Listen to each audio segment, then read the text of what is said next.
দারুণ একটা সজনে পাতার রেসিপি নিয়ে এসেছি।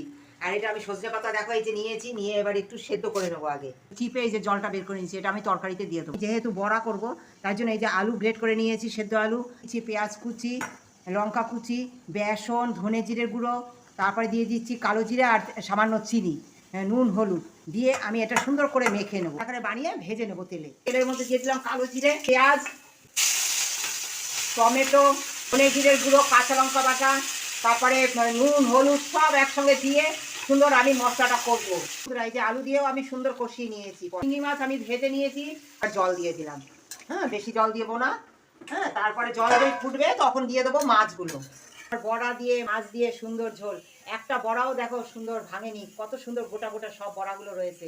হ্যাঁ, আর 2 মিনিট আগে আমি দিয়েছি, দিয়ে জাল দিয়ে নিয়েছি। তোমাদের যদি ভালো লাগে তোমরা অবশ্যই আমাদের পাশে থেকে তোমাদের ভালোবাসা দিয়ে লাইক শেয়ার করো।